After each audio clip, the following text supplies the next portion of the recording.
And the purpose of these videos is to just demonstrate some of those challenges to mitigation that I was just speaking to. Walking up to this house, you can see the drainage that is in place for the structure here. You can see the drainage channel for, designed, built, I assume for a pre-fire condition. Walking along the side of the house to the backyard, you can start to see that the house is built into the side of the hill, and the slope going up into those steep drainages begins immediately at the back side of the house. And then proceeding a little bit further, you can see that a significant drainage basin discharges essentially right into the backyard of this property. The area of the basin above this home is approximately 80 acres. And so you can get a sense of some of the challenge of designing and implementing a viable mitigation strategy for a structure such as this one. Next video. Similarly, this home, situated at the bottom of, I believe, approximately 10-acre drainage basin. And as the intrepid videographer, who is also in the audience tonight, moves forward, you can see a decorative water feature. It's actually not part of the creek. This is a side drainage. This is a decorative water feature. But the 10-acre drainage comes right into that structure and into a culvert that goes under that water feature. And it's built again right up into the back of the backside of the slopes. So you can see some additional challenges there. And would you recommend flood insurance? I would. One last video, if you'll bear with me. Thank you, Alan, so much for your help. In this one, you can see we're looking at the fire line, actually, straight through the middle of the video. Panning to the left, you can see the rooftop of a home that's built into the side of the hill. I'm sorry, I'm forgetting to speak into the microphone. So the home constructed into the side of the hill, standing up on the hill at rooftop level. There's the fire line. The burn area begins immediately behind the house. And then as we pan over to the right, you can see the drainage basin that points directly at the developed area. I believe that was a 5 to 10 acre drainage basin above that structure. So those are some of the challenges that we're dealing with in terms of trying to develop viable mitigation strategies that we can then begin to talk with property owners about. Next slides are a couple of preliminary looks at the extents of the drainage basins. Here you can see a number of drainage basins that range in size from 10 to 80 acres, and how the burn severity relates to those drainage basins, the different colors, red being severe, of course, and how those drainage basins essentially empty directly into a developed area on the west side of the creek. For those property owners in these areas, we have these maps out in the lobby, and I'll talk a little bit more about that in a moment. Here's another look at a drainage basin and how it's situated relative to a developed area and the burn severity. And here's a third one. Again, these are all out in the lobby for those property owners who might be present in these areas. Another tool that we're looking at and analyzing currently, incorporating into our assessment, is a landslide risk analysis that the USGS, United States Geological Survey, performed recently. This is a relatively new technology. I understand that they only offer in about 4 states, I think, right? Maybe 5. I think Arizona, California, Idaho, New Mexico. I might be missing one, but this image here shows the different, the outline is the perimeter burn area. All the smaller little polygons within are the drainage basins within the burn area. And the different colors that you see show the USGS's projection of the percent chance, the risk of landslides in those basins. The red colors that you see, I forget I have a laser beam. In this area, this is those steep western slopes of the canyon with the high burn severity. You can see the highway and the creek coming through here, Slide Rock State Park down at the bottom. In these areas, the USGS is suggesting, or their analysis shows that there's a 60 to 80% chance of landslides in those drainage basins. Of course, all of this depends on the actual rain events that occur, but we all know what monsoon season is like, unpredictable and big time. And we have an informational sheet out front as well that has links to this information, so you can look at it as well on your own. The next image shows estimated quantities of material that could be involved in debris flows and landslides per basin. And again, in these areas north of Slide Rock State Park, we're looking at anywhere from 1,000 cubic meters to 100,000 cubic meters. So lots and lots of material with a high chance of coming down the side of the canyon. I feel like I should tell a joke, but I don't know any. I wish I had a lighthearted something to interject at this moment. Hey, laser beams.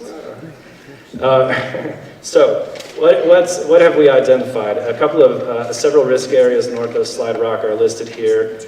Pine Flats, Shady Lane, and this is not to suggest that all structures in these areas are at risk. These are areas that we have assessed and where we feel that there are some elevated risks. Pine Flats, Shady Lane, West Fork. Oh, I'm sorry, pardon me. Thank you, Lucinda. Pine Flats, Shady Lane, West Fork, Forest Houses, Junipine, Garlands.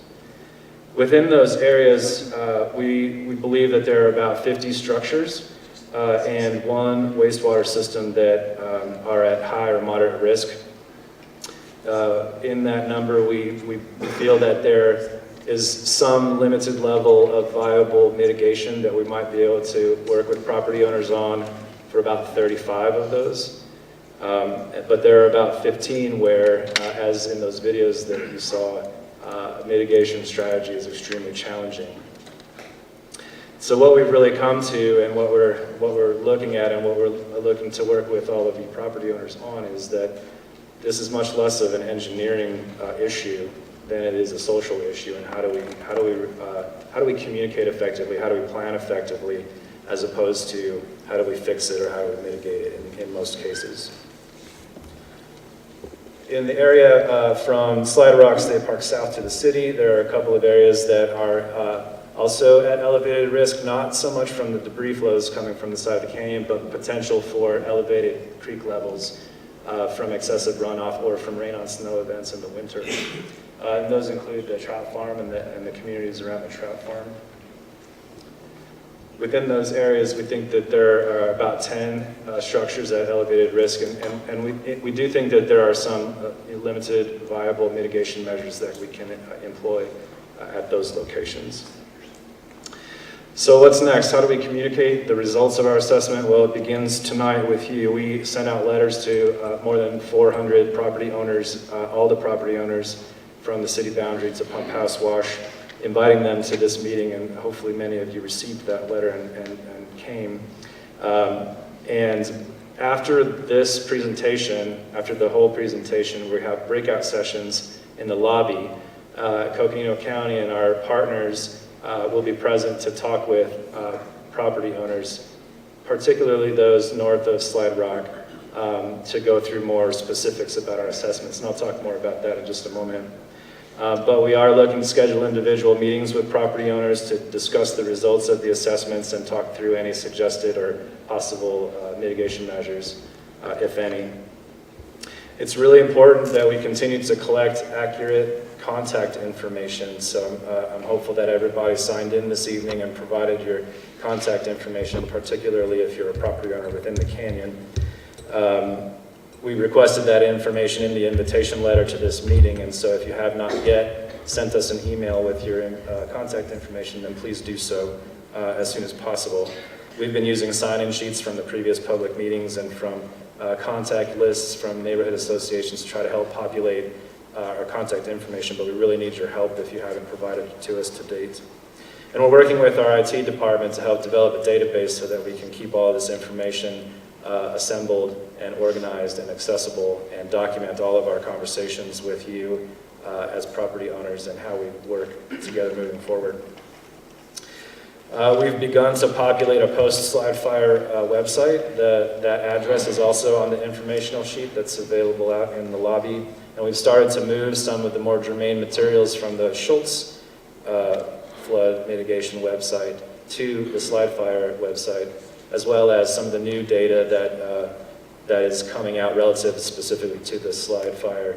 But there you can go now and you can find information about sandbags, and you can find information about protecting water and septic systems. You can find information about flood insurance program.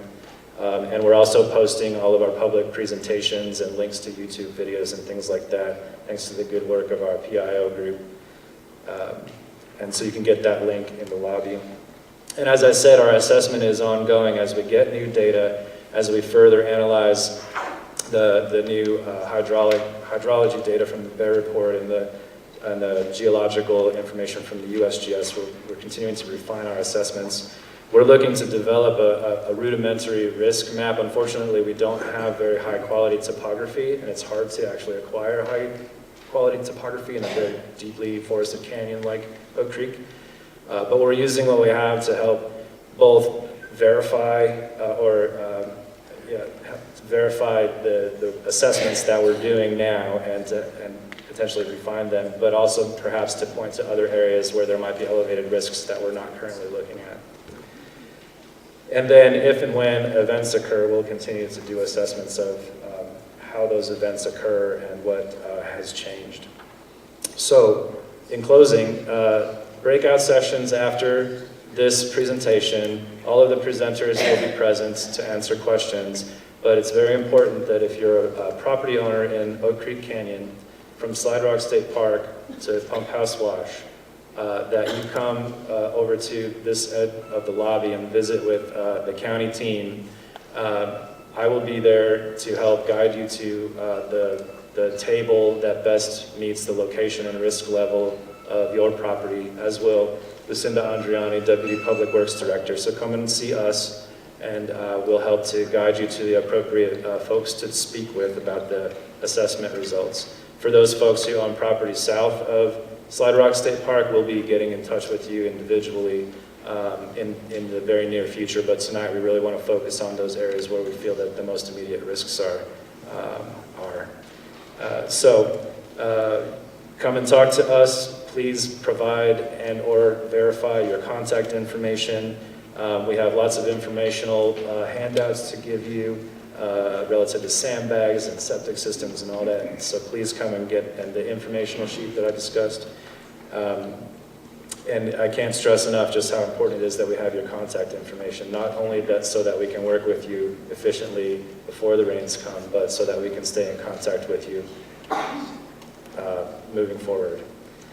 So thank you for your patience. It was a little bit long-winded, but I'll pass it over now to the Sedona Fire District Chief, Chris Casian.